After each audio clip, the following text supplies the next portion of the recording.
Ce que je propose de faire, c'est surtout d'évoquer une série de sujets sur lesquels il y a des controverses. Donc je ne vais pas vous faire un exposé du type comment dire, déploiement de la science descendue du mont Sinaï, mais un certain nombre de questions en débat à travers lesquelles je pense, j'espère en tout cas, vous verrez que la plupart du temps, les économistes dont je fais partie sont plutôt le problème que la solution.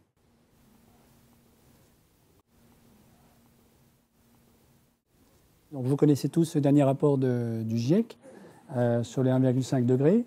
Vous savez tous, et vous avez certainement contribué, qu'il y a eu pas mal de débats sur l'opportunité même de sortir ce rapport, à cause de l'ambiguïté qui est est-ce que ce rapport donne l'illusion que ça va être facile, voire faisable, de rester en dessous des 1,5 degrés à la fin du siècle. Là-dessus, donc je rappelle ceci simplement pour dire la chose suivante, c'est que la commande de ce rapport au GIEC a été passée par les Nations Unies lors de l'accord de Paris en décembre 2015, à la suite d'une pression exercée par les petits États insulaires du Pacifique pour que la question de l'objectif des 1,5 degrés soit mentionnée dans l'accord de Paris. Non pas que qui que ce soit ait eu l'illusion déjà en 2015 qu'on arriverait à rester en dessous des 1,5 degrés, mais de manière à permettre aux petits États insulaires qui seront sous l'eau dans quelques décennies d'entamer des procédures judiciaires contre les États du Nord qui n'auront pas tenu l'accord de Paris. Et c'est dans ce contexte-là que les Nations Unies ont demandé au GIEC de faire pour 2018 un rapport spécial sur le 1,5 degré. Alors après, on peut dire, mais pourquoi est-ce que le GIEC a accepté de se prêter en fait à cette machination géopolitique? La réponse, c'est que le GIEC n'a pas les moyens de dire non. Le GIEC est une émanation des Nations Unies. Donc les Nations Unies lui demandent de faire ce rapport, il fait le rapport. Vous voyez? Je rappelle ceci, et donc dans le contexte évidemment d'un réchauffement dont vous connaissez tous la problématique, mieux que moi. Là-dedans, il y a évidemment la question de la biodive, qui est un sujet à la fois connexe et articulé et distinct de celui du réchauffement climatique. Je le mentionne très vite, mais je vais revenir dessus dans un instant pour dire c'est certainement dans toutes les questions environnementales, avec aussi la géologie quand même, le sujet le moins bien compris des économistes. Donc non seulement les économistes ont beaucoup de mal à intégrer la question climatique dans leur analyse et leur modèle, confère par exemple Bill Nordhaus, William Nordhaus, prof à Yale qui vient d'avoir le prix Nobel. Donc vous savez que Nordhaus, en fait, bon, il a eu le prix Nobel parce que c'est le gars qui, depuis 30 ans, dit le climat, ça compte en économie. Mais c'est aussi le même gars qui dit depuis 30 ans, plus 6 degrés à la fin du siècle, c'est moins 10% du PIB réel au niveau mondial. Donc, d'une certaine manière, même pas mal. Donc il a eu le prix Nobel, ce qui est une bonne nouvelle parce que c'est la première fois qu'on récompense un économiste qui parle du climat. Et c'est une très très mauvaise nouvelle parce qu'on a récompensé le pire d'entre eux. Voilà. Pour l'anecdote, Nordhaus, en 1973, qui était un jeune prof à Yale, a fait un papier dithyrambique, enfin je veux dire assassin plutôt, contre à la fois les systèmes dynamiques non linéaires, en particulier ce que faisait Forrester à l'époque, Jay Forrester, et le rapport au Club de Rome de l'équipe Meadows, en disant tout ça c'est nul, c'est pas de la science, ça n'a aucun intérêt. Voilà. Et il n'a jamais démenti ce papier, et je pense que les arguments développés par Nordhaus à l'époque, qui sont pitoyables, évidemment, affligeants, continuent d'habiter la tête de toute une série d'économistes qui n'ont jamais intégré l'idée que le monde soit construit comme un grand système dynamique, avec des boucles de rétroaction dans tous les sens, et un système dynamique qui n'est évidemment pas linéaire, et dans lequel il y a de la complexité, de l'émergence, voilà. Autant de caractéristiques qui sont complètement absentes de 99% de la production académique des économistes aujourd'hui. Donc Nordhaus est malheureusement représentatif moi je dirais, du blocage très très grave du champ académique des économistes qui continue de raisonner dans un monde où tout est à l'équilibre depuis toujours et où, dans le meilleur des cas, on suppose qu'il y a des chocs exogènes dont les économistes eux-mêmes ne savent pas d'où ils viennent, qui vont choquer l'état d'une économie à l'équilibre, la faire sortir de l'équilibre, mais l'équilibre lui-même construit de telle sorte qu'il soit toujours localement stable. Et donc l'économie revient toujours au point d'équilibre initial. D'où, par exemple, les bêtises racontées par le FMI autour de ce qu'on a fait subir à la Grèce. Si vous regardez l'évolution du PIB grec entre 2010 et aujourd'hui, vous savez que la Grèce a perdu 25% de son PIB. Donc l'évolution du PIB grec, c'est évidemment un effondrement depuis 2010. Et chaque année, les prévisions du FMI, c'est que ça va remonter au niveau ex-ante de 2010. Donc la première année, vous dites, bon, ils ont pêché par optimisme, ça peut arriver à tout le monde. La deuxième année, vous dites, bon, ils n'ont pas retenu la leçon de l'année précédente. Mais au bout de 5 ans, vous dites, il y a un vrai problème. Chaque année, ils racontent qu'on va revenir à l'état initial. Mais c'est parce que dans leur modèle, c'est ce qui se passe. Ils ont des modèles d'équilibre où, quoi qu'il arrive, l'économie revient toujours au point initial. Donc ils sont incapables de rendre compte du fait que la recette qu'on a appliquée à la Grèce, donc le plan d'ajustement structurel qu'on a infligé à la Grèce, a fait s'effondrer l'économie grecque. Un tel effondrement est impossible dans les modèles utilisés par la plupart des économistes. Donc évidemment, a fortiori, et je vais en parler dans 5 minutes, toutes les questions de collapsologie dont on parle un peu beaucoup en ce moment sont complètement étrangères à ce à quoi peuvent même penser dans leurs rêves les plus fous la plupart des économistes. Alors, dans ce contexte-là, la biodive a un statut particulier, c'est le truc le plus mal compris des économistes. Ils ne savent pas la mesurer, ils ne savent pas ce que c'est. Et donc des effondrements d'écosystèmes liés, entre autres, au réchauffement, pas uniquement au réchauffement, c'est absolument invisible. C'est un point aveugle complet dans la réflexion des économistes. Ça, Olivier connaît bien parce que c'est sorti d'un papier qu'il a fait. L'autre grand point aveugle, c'est la dépendance de nos économies industrialisées aux minerais. Là aussi, alors ça commence quand même un tout petit peu à monter parce que les entreprises sont très très sensibles au sujet. Mais à part ce qu'on fait nous, notamment avec Olivier, je ne connais pas de modèle d'économiste dans lesquels on modélise la dépendance d'une économie aux minerais. Alors, un autre point qui intéresse particulièrement l'Agence française de développement. Donc l'Agence française de développement, très rapidement, c'est une banque publique à but non lucratif qui dépend directement de l'Élysée aujourd'hui. Donc normalement, elle dépend du gouvernement. Donc elle a comme tutelle Bercy, le ministère des Affaires étrangères, le secrétariat d'État à l'outre-mer, et puis, quand il y en a un secrétariat d'État au développement ou à l'écologie. Bon. Dans ce gouvernement-ci, il n'y en a pas. Donc aujourd'hui, l'AFD est branchée directement sur l'Élysée, qui utilise l'AFD comme banque, donc comme bras financier de la projection à l'international de la France. L'origine de l'AFD, c'est les brumes londoniennes le 2 décembre 1941. Général de Gaulle arrive à Londres et se dit si les Français de la résistance qui sont à Londres doivent mettre leurs petites économies dans les comptes de dépôt des banques britanniques, nous sommes prisonniers des Britanniques. Et donc, dans un grand élan de souveraineté patriotique, il se dit il faut créer la banque centrale des Français de la résistance hors de France. Et donc, il crée la Caisse centrale des Français de l'étranger, à l'époque, avec un monsieur qui s'appelle Postel-Vinet, dont vous avez entendu parler. Et c'est l'ancêtre de l'AFD. Donc, de 1941 à 1945, en fait, c'est la Banque centrale des résistants hors de France. 1945, ça devient la Banque centrale des colonies françaises. 1962, ça devient la Banque de développement, donc d'aide au développement de la France. Ça va ? Donc, l'AFD, ce qui l'intéresse beaucoup, c'est des cartes comme celle-ci, qu'elle a construites avec des économistes, qui mesurent notamment l'exposition au dérèglement climatique des pays partenaires de l'AFD. Alors là, comment est-ce qu'on a calculé ça ? C'est une exposition à un certain aspect de l'impact du dérèglement climatique, qui est les aspects continus de long terme du type montée des eaux, fonte des glaciers. Et là-dedans, vous n'avez pas, par exemple, les événements climatiques extrêmes du type typhon, ouragan, etc. Donc, alors, ce qui intéresse l'AFD là-dedans, c'est de constater qu'il y a une espèce de double punition, mais vous le savez bien, hein, c'est que ce sont les plus pauvres, en général, qui sont les plus exposés et qui sont les moins responsables des émissions. Hein. Donc vous savez que sur la planète, en gros, les 10% des humains les plus riches sont responsables de 43-45% des émissions, et les 50% les plus pauvres sont responsables de 15% des émissions. Donc le dérèglement climatique, au passage, c'est une remarque qu'on peut faire tout de suite, et pour animer le débat, hein, ce n'est pas un problème, on pourrait dire, l'anthropocène masque le vrai problème. L'anthropocène fait croire que c'est un problème lié à l'essence anthropos de l'être humain, qui abîme son environnement, alors que les 2 chiffres que je viens de donner suggèrent plutôt que c'est un problème de riches. C'est les riches qui sont responsables et c'est les pauvres qui payent. Ce qu'on voit très bien ici. Hein. Mais une fois que vous formulez ça dans ces termes-là, donc c'est plus une question d'anthropocène. Du coup, certains, plutôt historiens de l'économie, parlent volontiers de capitalocène, en disant le problème c'est capital, c'est pas l'être humain. Je lance ça comme pierre d'attente pour le débat.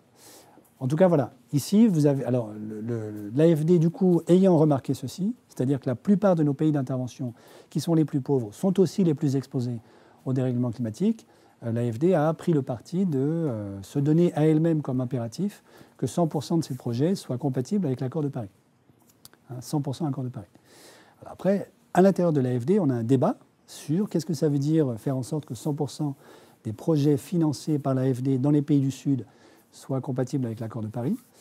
Il y a au moins deux interprétations de cette affaire-là. Il y en a une qui consiste à dire, dans l'accord de Paris, les Nations Unies, donc les 195 parties, ont dit on doit tout faire pour rester en dessous des 2 degrés, voire le plus proche possible des 1,5 degrés.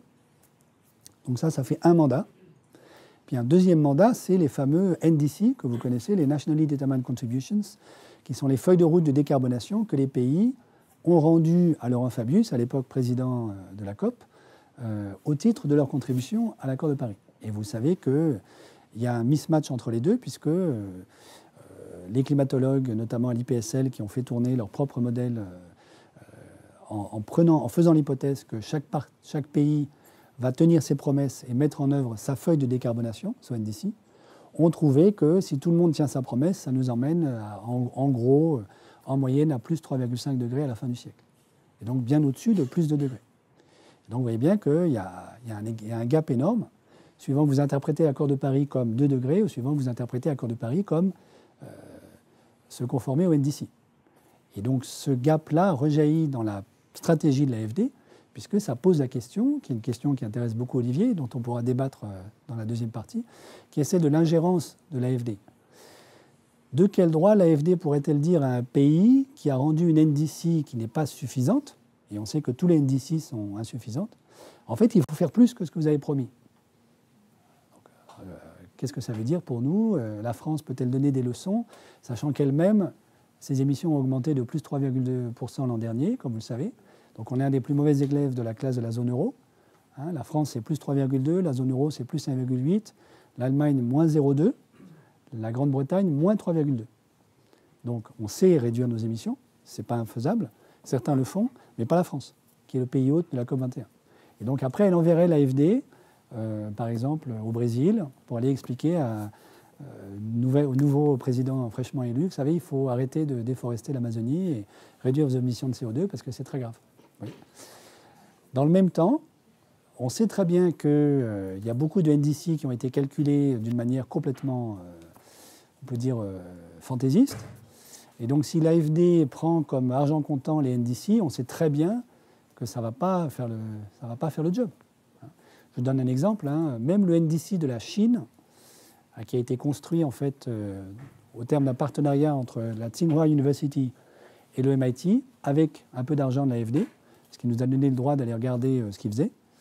Ça a été construit avec un modèle d'économiste, qui est un modèle d'équilibre, dans lequel il n'y a jamais de chômage et il n'y a jamais de dette, ni dette publique, ni dette privée. Et c'est ça qui a permis de faire les simulations sur lesquelles s'est basée la Chine pour rendre son NDC. Et donc, votre serviteur a posé la question aux honorables collègues et professeurs de Tsinghua University en leur disant « Votre modèle est magnifique. J'ai juste un souci, c'est que si pour faire votre NDC, dans lequel... » Donc, Nationally Determined Contribution, c'est la feuille de route rendue par chaque pays à la COP21.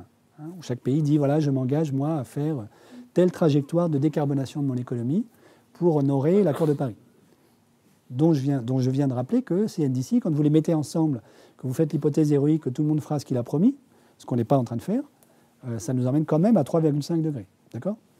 Donc ce NDC, pour la Chine, il a été construit avec un modèle classique d'économiste, dans lequel tout est à l'équilibre, il n'y a pas de chômage, il n'y a pas de dette. Donc la question c'est, pour faire votre trajectoire de décarbonation, qui suppose notamment que les émissions de CO2 chinoises piquent, donc atteignent leur sommet en 2030, supposez qu'il vous faille 50% de chômeurs et 400% du PIB de dette publique.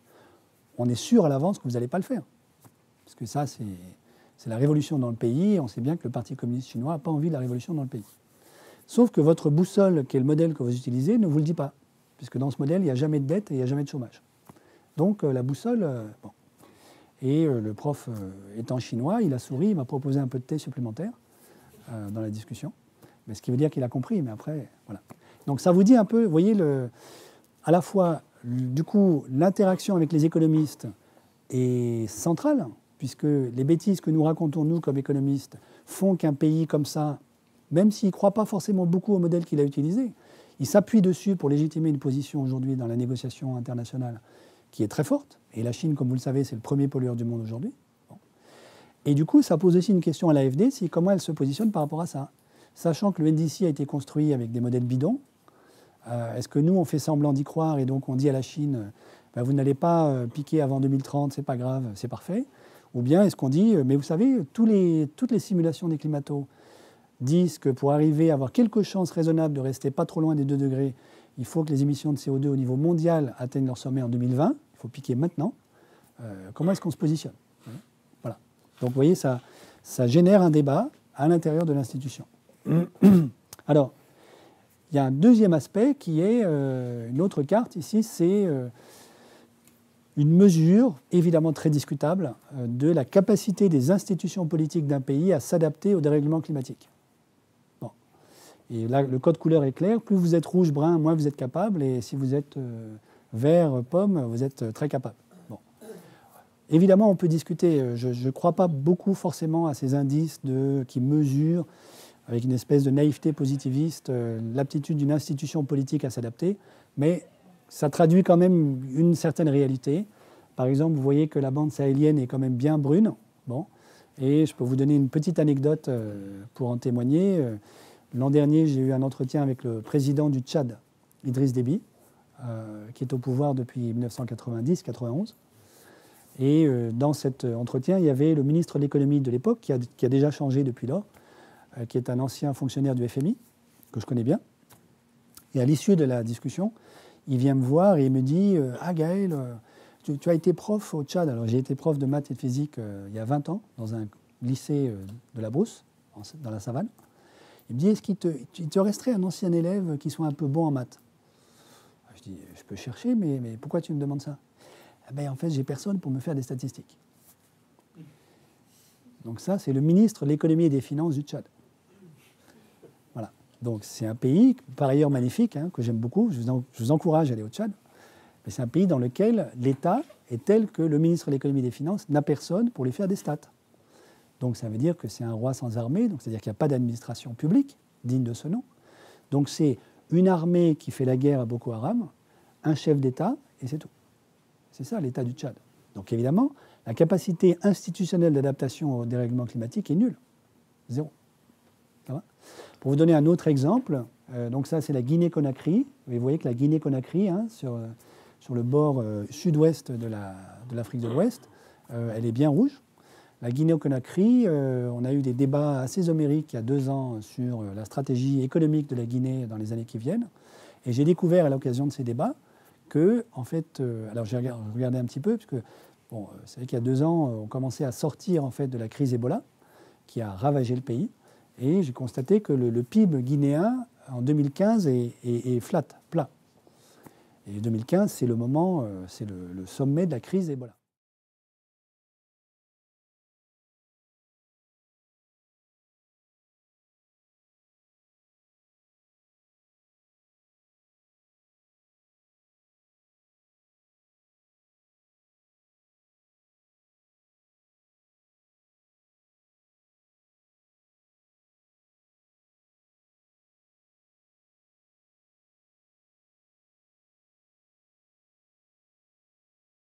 L'indice de Gini est toujours compris entre 0 et 1, il est normalisé. Plus il est élevé, plus l'écart est important, donc plus la société est inégalitaire en termes de revenus. Et donc, vous avez un économiste phare de la Banque mondiale qui s'appelle Branko Milanovic qui a montré que l'indice de Gini au niveau mondial a baissé de 63 à 47 entre 1960 et 2013. Et c'est ça qui alimente l'antienne dont je me faisais l'écho. Sauf qu'il y a des chercheurs qui ont montré que l'essentiel de ce progrès apparent provient de la Chine. Si vous retirez la Chine du calcul, en fait, le Gini a augmenté. Il est passé de 50 à 58. Et c'est vrai que la Chine a réussi à faire passer, en gros, 700 millions de personnes de l'extrême pauvreté à une misère un peu moins extrême dans les 30 dernières années. Ce qui ne doit rien aux recettes du FMI et de la Banque mondiale. Deuxième remarque, tous ces calculs sont faits avec un Gini relatif. Un Gini relatif, ce n'est pas la même chose qu'un Gini absolu. La différence entre les deux, c'est facile à comprendre. Considérez deux économies A et B. Une économie, alors à chaque fois, il y a Olivier et moi dans l'économie. Supposez que dans la première économie A, Olivier gagne 100 et moi, je gagne 1. Donc il y a un certain rapport d'inégalité entre nous deux. Dans la deuxième économie B, Olivier gagne 200 et moi, je gagne 2. D'après vous, laquelle des deux est la plus inégalitaire? Bon, la B. Parce que dans la B, la différence entre Olivier et moi, c'est 198 quand même. Simplement, en termes relatifs, c'est la même chose. Parce que le rapport des deux, c'est de 100 à chaque fois. Donc, Gini relatif va dire ces deux économies sont équivalentes. Le Gini absolu va dire non, il y en a quand même une des deux qui est plus inégalitaire. Et dans la perception sociale des gens des inégalités, évidemment, tout le monde raisonne en Gini absolu. Il n'y a que les économistes qui raisonnent en Gini relatif. En Gini absolu, même en tenant compte de la Chine, les inégalités ont augmenté dans le monde entier sur les 30 dernières années. Simplement, la Banque mondiale calcule toujours en Gini relatif, en incluant la Chine. Ça va? Je rappelle ceci parce que c'est aussi l'objet, évidemment, de débats assez homériques entre économistes. Un point qui nous intéresse, nous, beaucoup à l'AFD, c'est que les inégalités ont augmenté, y compris dans des zones auxquelles on ne s'attendrait pas du tout. Donc là, le code couleur, c'est plus c'est foncé, plus c'est inégalitaire. Le niveau d'inégalité qu'on a aujourd'hui en Afrique australe est égal ou analogue, si vous voulez, à celui qu'on observe en Amérique latine, ce qui est une nouveauté, puisque l'Amérique latine, depuis des années, était réputée pour être le continent le plus inégalitaire du monde. Ça n'est plus vrai. L'Afrique du Sud, en particulier, est devenue aussi inégalitaire que les pays les plus inégalitaires d'Amérique latine. Et c'est un paradoxe, puisque l'Afrique du Sud, comme vous le savez, est sortie de l'apartheid en 1994, donc a priori a rompu avec un passé raciste, presque fasciste, extrêmement inégalitaire.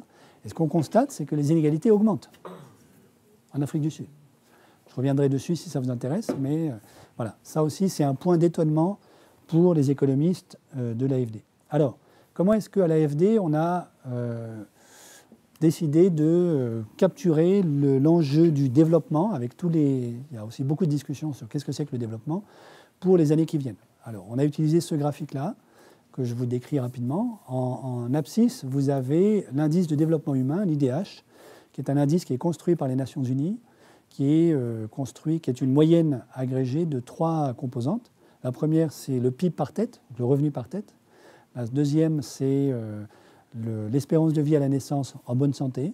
Et la troisième, c'est une certaine mesure du niveau d'éducation, en fait, la part de la population qui a les connaissances élémentaires de niveau éducation primaire. Alors vous pouvez dire c'est très insuffisant, le fait d'avoir la possibilité d'écouter du Mozart tous les soirs, ça fait partie de la prospérité, ce n'est pas calculé dans l'IDH. Je suis bien d'accord avec vous, mais voilà. Okay. Et il y a des tas de débats aussi, dans le détail desquels je ne rentre pas. Est-ce que vous faites une moyenne arithmétique? Dans ce cas-là, vous dites que si par exemple je suis mauvais en termes d'espérance de vie, ça peut être compensé par un PIB par tête très élevé, ou est-ce que vous faites une moyenne géométrique, dans quel cas vous diminuez la substituabilité entre les composantes? Évidemment, à titre personnel, je suis très favorable à une moyenne géométrique, mais le HDRO, qui est le bureau des Nations Unies à New York, qui produit les stats du HDI, a essayé une année de passer de la moyenne arithmétique à la moyenne géométrique, et en fait s'est fait rembarrer par tous les pays des Nations Unies qui avaient baissé dans le classement, en disant mais la moyenne géométrique, vous n'y pensez pas, il faut revenir à la moyenne arithmétique, simplement parce qu'ils avaient baissé. Voilà. Et le HDRO est repassé à une moyenne arithmétique. Je dis ça parce que vous voyez bien que quand on rentre dans ce monde-là, les critères scientifiques qui font que nous, on a envie de faire quelque chose, sont immédiatement mis en balance avec des considérations politiques, voilà, mais avec lesquelles des économistes responsables sont quand même obligés de composer, oui, je crois. Alors, donc, l'axe des abscisses, c'est l'HDI, à 0 à gauche et 1 à droite, et on a mis ici une droite qui correspond à l'HDI 0,8, qui est le HDI de la Russie aujourd'hui. Donc on se dit, tout ce qui est à gauche de 0,8, c'est quand même pas très sympa. Tout ce qui est à droite, ça commence à devenir décent. Ça va? Et puis l'axe des ordonnées, c'est l'empreinte écologique de Mathis Wackernagel, qui est une mesure, comme vous le savez, de la pression anthropique sur les écosystèmes naturels, transcrite en surface de terre arable. Alors, je sais très bien que l'empreinte écologique est très critiquée, discutée, et à juste titre. Voilà. Il n'empêche que c'est un truc documenté qu'on peut utiliser. Voilà.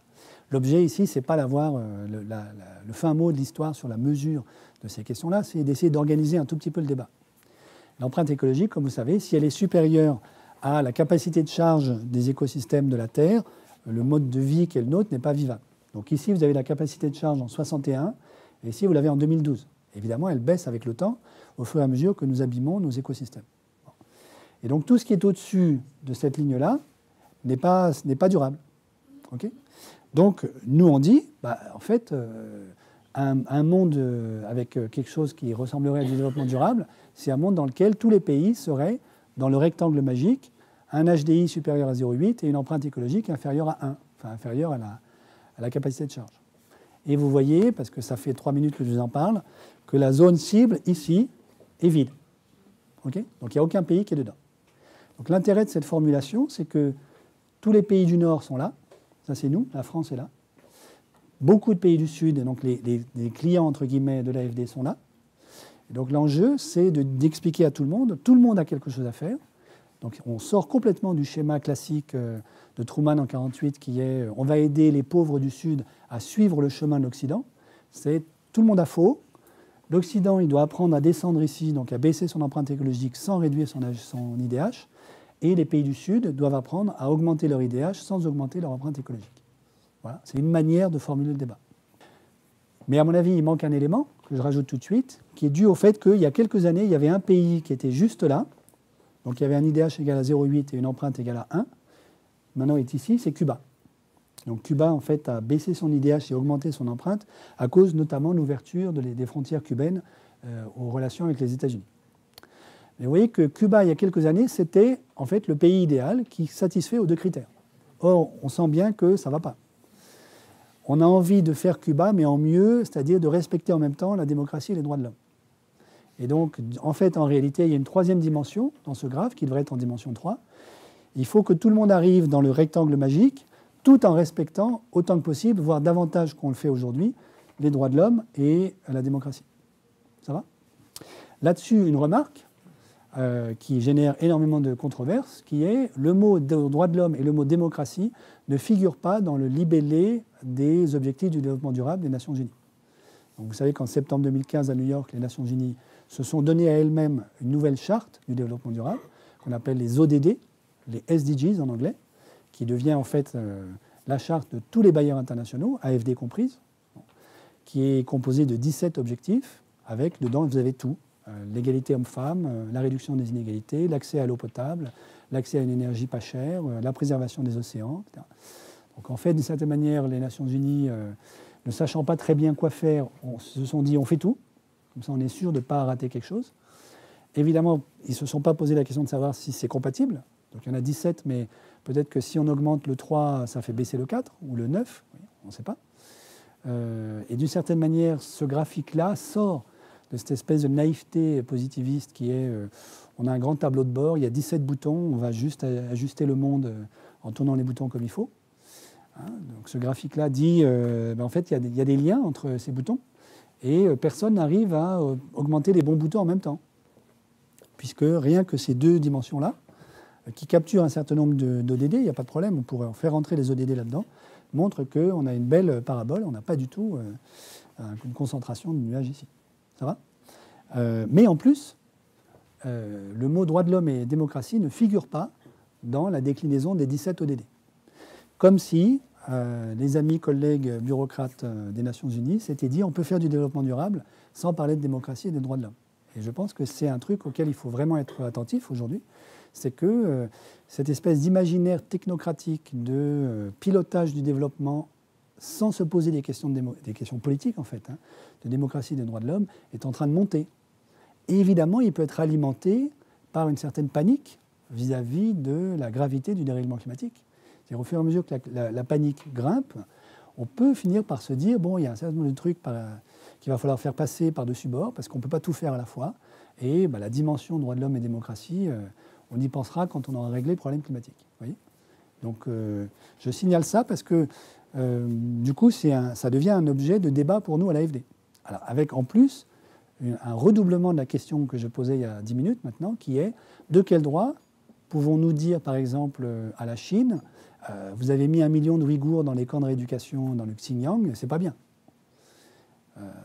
Alors, est-ce que nous, on peut mettre des conditions dans le dialogue de politique publique qu'on a avec la Chine et dire on acceptera de travailler avec vous le jour où vous aurez sorti le million de Ouïghours des camps de rééducation du Xinjiang.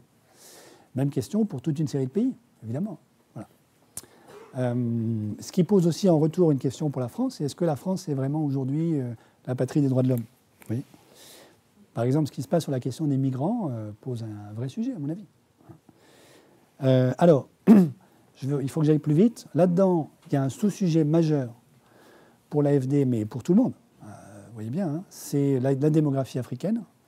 Donc le continent africain, en particulier subsaharien, va connaître une poussée démographique majeure dans les décennies qui viennent, la plus grande poussée démographique que l'humanité n'ait jamais connue, et l'Afrique sera le seul à la connaître dans les années qui viennent.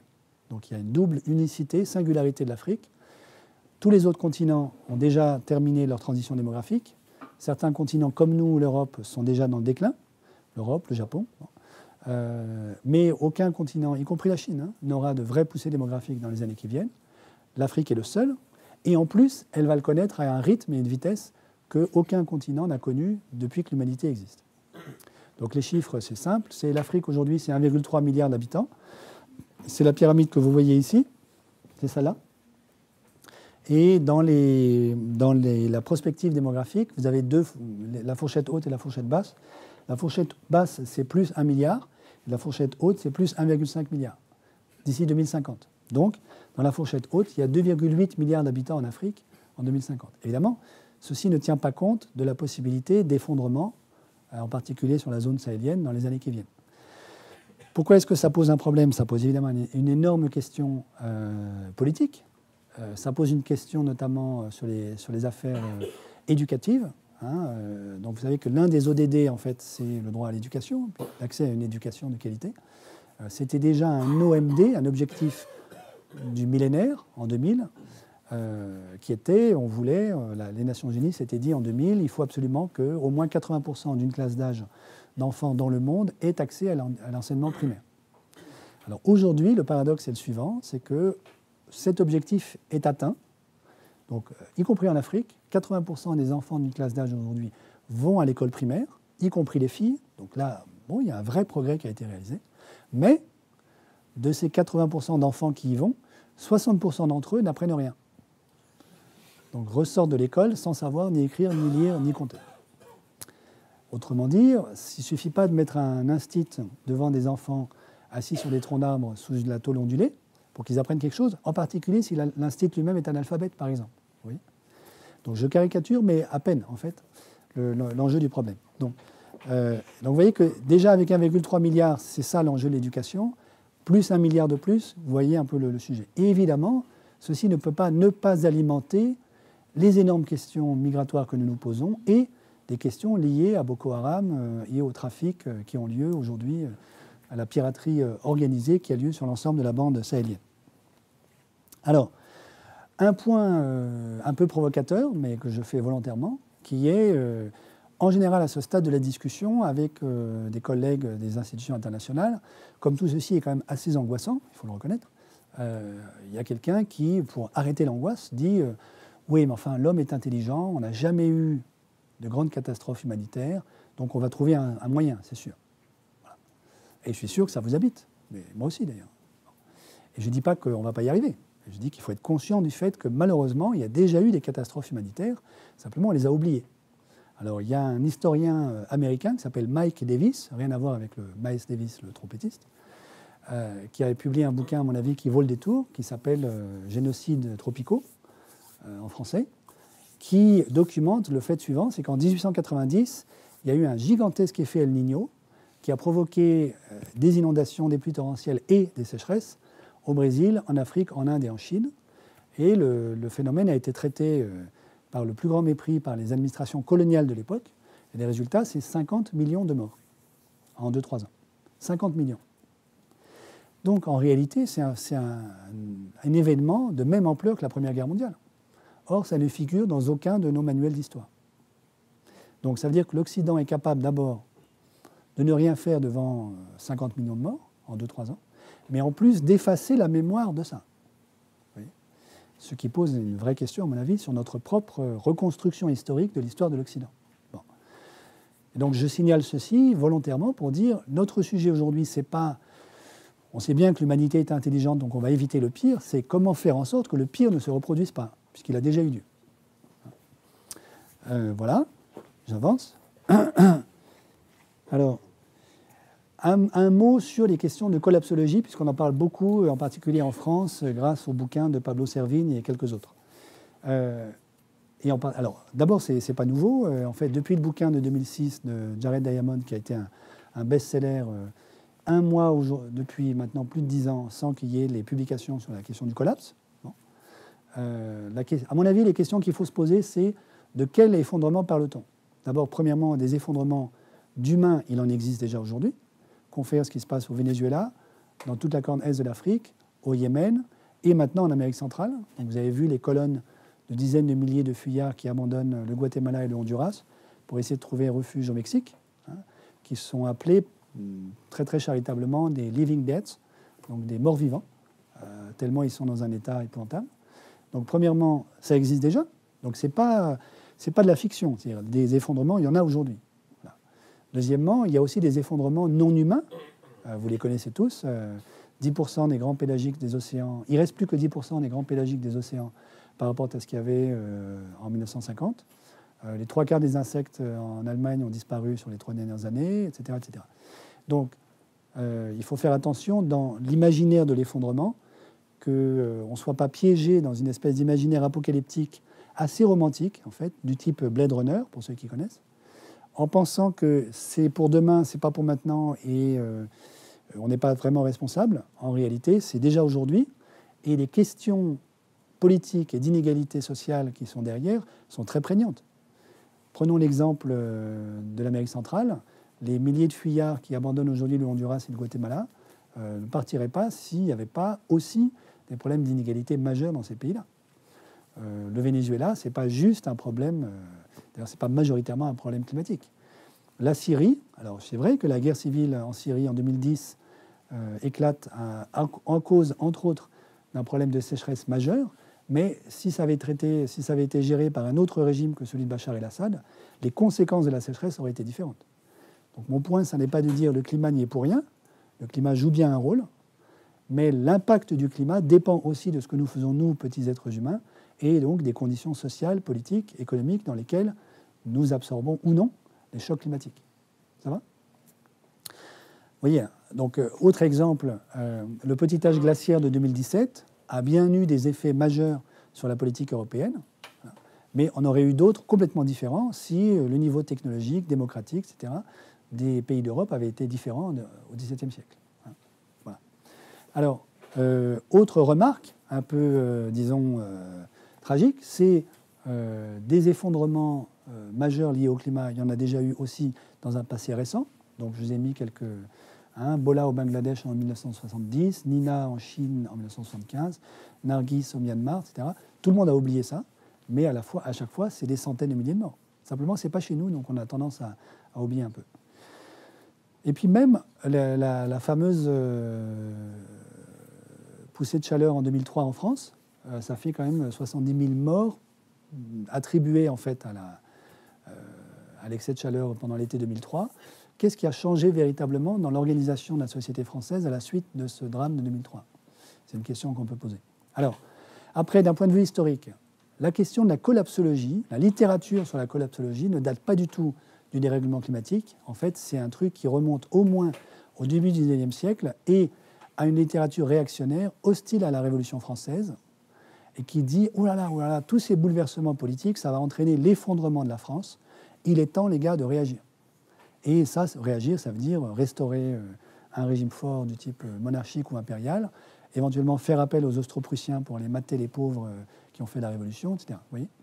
Donc il faut prendre conscience du fait aussi qu'il y a, tout comme dans le mouvement écologique lui-même, le mouvement écologique, comme vous savez, il n'est pas homogène du tout. Il y a une écologie brune, romantique, allemande du 19e, qui est pas du tout, qui est très nauséabonde, qui n'est pas du tout celle des oui. Il faut que j'accélère. Bon. Alors, oui, et un dernier point que je voudrais souligner, c'est qu'il y a aussi des pays qui s'en sortent. Et donc, je crois qu'il y a quelque chose de très pernicieux dans la fascination hypnotique que peut exercer la collapsologie, qui est de toute façon c'est foutu, on ne peut rien faire contre, donc maintenant il faut s'adapter à l'après-collapse, l'imaginaire post-collapse. Il y a quand même des sociétés qui ont réussi à éviter le pire. L'exemple paradigmatique, c'est le Japon au XVIIe siècle. Le Japon comprend à ce moment-là, enfin les élites éclairées du Japon comprennent que le rythme de déforestation est supérieur à la vitesse à laquelle la forêt japonaise se régénère et décident d'organiser la stagnation de l'économie et de la population japonaise pendant 3 siècles. Et ça a évité l'effondrement du Japon. Alors, je ne dis pas qu'ils l'ont fait de manière sympathique, mais ce que ça veut dire, c'est qu'on est capable d'un vrai sursaut. Alors, et puis, un dernier point aussi qui nous intéresse beaucoup à l'AFD, c'est dans toutes ces questions-là, il y a des enjeux anthropologiques majeurs, qui est comment est-ce que on traite ou non la nature. Et donc derrière ça, vous savez bien qu'il y a l'histoire du grand partage entre nature et culture qui s'invente en fait en Occident, en Europe de l'Ouest au XVIIe siècle. Ça, c'est les travaux de Philippe Descola. Et puis, vous avez une réaction d'anthropologues du Sud, donc Vivero de Castro, qui est un Brésilien, qui dit, mais en fait, la manière même dont vous concevez ça est une anthropologie, une métaphysique cannibale, au sens où, en réalité, le naturalisme des Occidentaux, qui considèrent qu'il y a l'homme d'un côté et la nature de l'autre, comme deux entités complètement distinctes, mais les pauvres, les gens du Sud, etc., du côté de la nature. Et donc, il s'agirait quand même de réfléchir à ça. Et puis, un dernier aspect aussi géopolitique, parce que malheureusement, c'est partie prenante de toutes ces affaires-là. Une petite anecdote, j'étais à une réunion à Londres il y a 3 semaines maintenant pour l'Institut INET, qui est un institut qui a été fondé par George Soros en 2009 pour renouveler l'économie à l'issue de la grande crise financière de 2007-2008. Et les débats qu'on a eus il y a 3 semaines à Londres, honnêtement, m'ont halluciné, puisque ces débats, c'était, en fait, pour financer la transition énergétique, il n'y a pas 36 000 solutions, il faut que les banques centrales créent de la monnaie pour financer. Pourquoi ? Parce que les finances privées sont très, très dégradées. Le secteur privé en Europe est beaucoup plus endetté que le secteur public. La dette privée en Europe, c'est 130% du PIB. La dette publique, c'est 100%. Donc le privé ne peut pas du tout assumer. Le public, c'est compliqué, parce qu'on n'arrête pas de dire au public qu'il faut qu'il arrête de faire des dépenses. Donc maintenant, si on demandait à l'État français, mettez 30 milliards pour financer la transition énergétique, on serait quand même dans une injonction contradictoire insupportable. Donc il ne reste que les banques centrales. Mais ça fait 40 ans qu'on a écarté les banques centrales du pouvoir politique pour pouvoir privatiser la monnaie. Et je pourrais en dire plus si ça vous intéresse. Donc il est hors de question de revenir là-dessus. Et donc les interlocuteurs qui sont en face de moi à Londres il y a 3 semaines me disent la transition énergétique, nous, on ne peut pas la faire. Et on ne la fera pas. Alors je dis, mais donc c'est quoi la solution ? Nous, on va mettre nos enfants en Suède, et puis on attendra que la Chine fasse le boulot. Ce à quoi je demande, et pourquoi la Chine, gentiment, nous continuerait à donner accès au cobalt donc de RDC, sur lequel elle est en train de faire main basse. Qu'est-ce que vous avez à échanger avec la Chine ? Et là, ils me répondent, notre supériorité technologique. Ce qui est une vaste blague, puisque vous savez que, en tout cas c'est très clair du côté de l'état-major français, dans 10 ans, l'armée chinoise est au moins à égalité avec l'armée américaine en termes de capacité de frappe technologique. Donc une fois que vous savez aussi bien faire la guerre que votre rival, tout le reste suit, à mon avis. Donc la supériorité technologique de la Chine est là, pour le coup, assez évidente dans les années qui viennent. Du coup, je repose la question, c'est qu'est-ce que nous, Européens, on aura, si on ne fait rien, on aura à proposer aux Chinois, si on les laisse prendre en fait le contrôle des ressources naturelles, en échange de notre droit à continuer à exister comme Européens. Et donc, je dis ça parce que ça veut dire que le niveau de réflexion d'un certain nombre de financiers est très très faible, puisqu'il s'arrête à la discussion que je suis en train de restituer. Alors qu'à mon avis, c'est là que la réflexion doit commencer. Une fois qu'on se dit, on n'est pas d'accord pour ce scénario chinois, qu'est-ce qu'on fait ?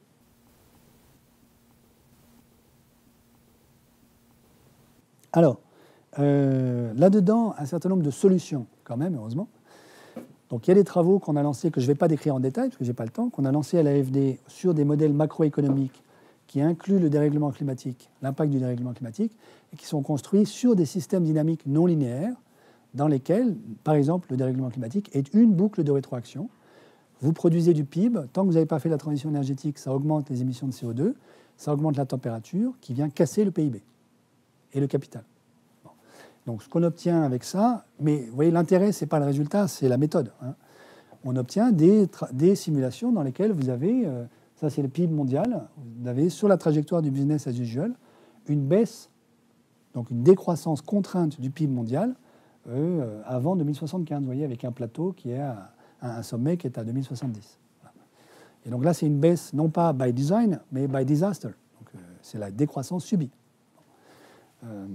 Alors, je ne dis pas que j'y crois, ce n'est pas tellement le sujet. La question, c'est ça permet d'argumenter des débats sur, mais si on faisait une vraie taxe carbone au niveau mondial, est-ce que ça permettrait d'éviter ça? À quel prix? Etc. Et donc, les réponses, en gros, c'est oui, la taxe carbone, c'est indispensable, mais il faut que le prix du carbone soit très élevé, beaucoup plus que ce que c'est aujourd'hui, évidemment. Mais en plus, ça ne suffira pas. Donc, il faut des investissements publics massifs dans les infrastructures vertes dont nous avons besoin. Ça va?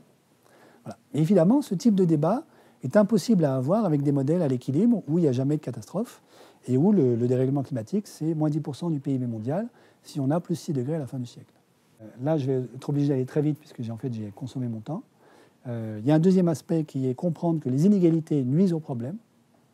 C'est-à-dire que plus une société est inégalitaire, moins en fait elle peut facilement alors soit produire du PIB si elle veut produire du PIB, soit produire autre chose si elle veut faire autre chose que produire du PIB.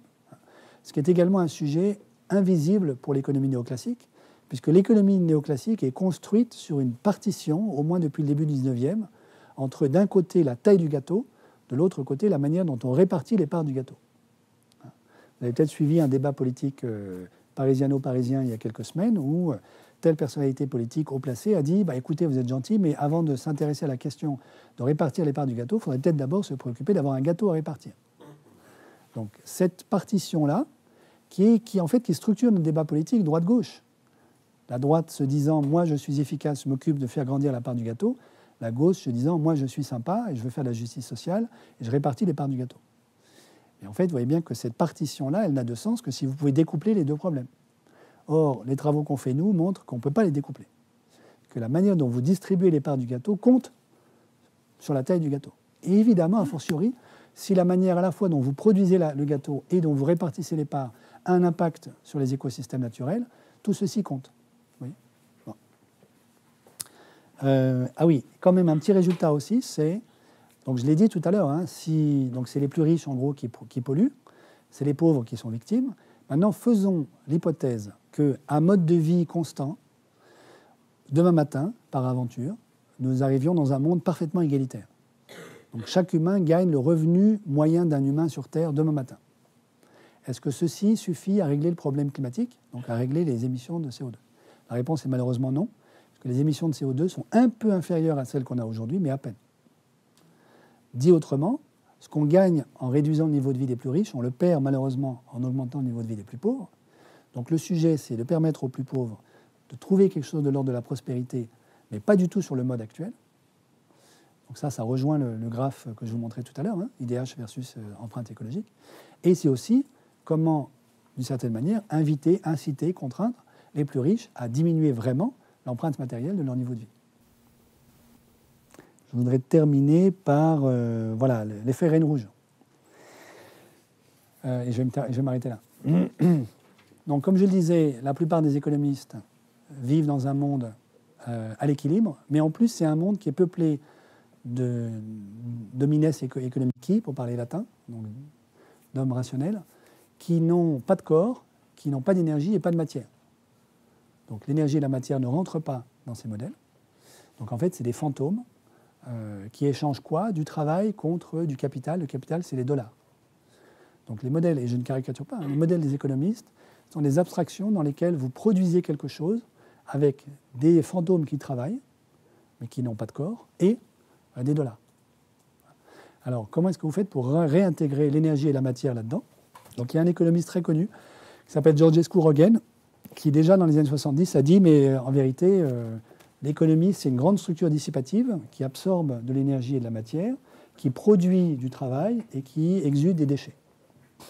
Alors, il l'a écrit, mais il n'a jamais fait de modèle pour en rendre compte. Donc, nous, on est en train d'essayer de le faire. Ça pose des questions, évidemment, conceptuelles majeures. C'est quoi le travail fourni par la structure dissipative économie? Là-dedans, évidemment, vous avez le travail mécanique, mais vous avez aussi toute une série d'autres types de travail. Par exemple, ce que nous faisons là depuis 1 heure maintenant, comment est-ce que vous mesurer ça en termes de travail fourni d'un point de vue physique. Donc il y a un ancien physicien devenu économiste qui s'appelle Bob Ayres qui a essayé de capturer ça à travers ce qu'il appelle le travail utile, qui est une mesure de, d'après lui, la totalité des types de travail que peut fournir une société humaine. Travail utile. Donc il y a le travail mécanique, électrique, etc. Et là, vous avez quelques exemples de l'évolution du taux de croissance du travail utile au sens de Ayres dans un certain nombre d'économies en lien avec la production et la consommation de pétrole. Vous voyez qu'évidemment, c'est très, très, très lié. Donc là, vous voyez les corrélations très, très fortes. Si vous n'avez plus d'énergie, vous ne produisez plus de travail. Bon. C'est là qu'intervient l'effet Reine Rouge, qui provient donc évidemment d'Alice au Pays des Merveilles. Alice rencontre la Reine Rouge dans un pays très bizarre, qui est tel qu'il faut tout le temps courir pour faire du surplace. Et plus vous courez vite, plus en fait il vous faudra, dans la seconde qui vient, courir encore plus vite pour rester sur place. C'est une espèce d'effet pervers, où en fait on ferait mieux tous s'arrêter, mais si on s'arrête tous, on meurt. Donc il faut courir, et en fait il faudra toujours courir de plus en plus vite. Ça va ? Alors pourquoi est-ce qu'on utilise cette métaphore ? Pour dire la chose suivante, c'est que si vous concevez une économie comme une structure dissipative, en fait, elle va avoir tendance à grossir. En grossissant, elle va internaliser, donc elle va diminuer son entropie interne, récupérer de l'information qui lui permet d'augmenter l'efficacité de dissipation de l'énergie comme structure dissipative. Donc elle va exporter de l'entropie et elle-même, elle va importer de la négantropie, pour parler comme certains. Okay. Ce faisant, elle va dissiper de plus en plus d'énergie, mais elle va aussi abîmer, si elle ne fait pas attention, ses écosystèmes. La boucle de rétroaction de l'écosystème abîmé va nuire à ce qu'elle peut produire. Par exemple, le travail utile. Donc elle va produire de moins en moins de travail utile à flux d'ingestion constant d'énergie et de matière dans le métabolisme de l'économie. Mais si elle veut absolument, par exemple, elle s'est convaincue que le summum dans la vie, c'est d'augmenter le PIB, elle va essayer en fait d'augmenter le rythme d'extraction d'énergie et de matière pour alimenter son métabolisme. Et plus elle fait ça, plus la boucle de rétroaction est puissante et plus en fait, l'efficacité en termes de production de travail utile de ce qu'elle absorbe diminue. Donc c'est ça l'effet Reine Rouge. Vous voyez, la réaction de l'économie, si elle ne change pas de modèle, est auto-immune, comme une maladie auto-immune. Plus elle essaye en fait, de s'en sortir, plus elle aggrave le problème. Ça va ? Donc avec ce type de modèle, on arrive à mesurer ça. Et alors vous voyez bien que c'est une extension en fait, du concept d'IROI, autrement dit le rendement de l'énergie nécessaire pour extraire de l'énergie, qui vous dit, en fait, donc M ici, c'est simplement l'intensité d'absorption par le métabolisme de l'énergie et de la matière. Si vous n'extrayez rien, vous ne produisez rien. Donc, et l'ordonnée ici, c'est l'entropie produite, ou ce qui est à peu près équivalent, la quantité de travail produit. Si vous extrayez trop vite, en fait, vous dépensez toute l'énergie et la matière que vous récupérez à extraire l'énergie et la matière. Et entre les deux, vous avez un maximum qui est atteint, qui est ici.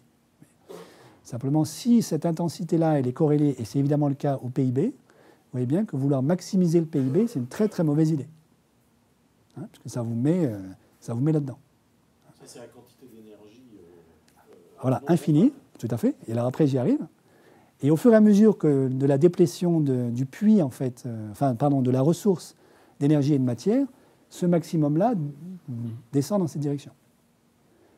Donc plus j'abîme les écosystèmes, plus en fait, la parabole qui me dit en gros l'ensemble de ce que je peux faire va se contracter dans cette direction. Ça va ? Bon. Et donc évidemment, ça c'est des trucs qui sont assez, il faut dire, révolutionnaires pour les économistes, qui sont incapables de penser ce genre d'affaires. Voilà, je termine juste, non, je vais m'arrêter là, comme ça on va pouvoir discuter. Voilà, merci beaucoup.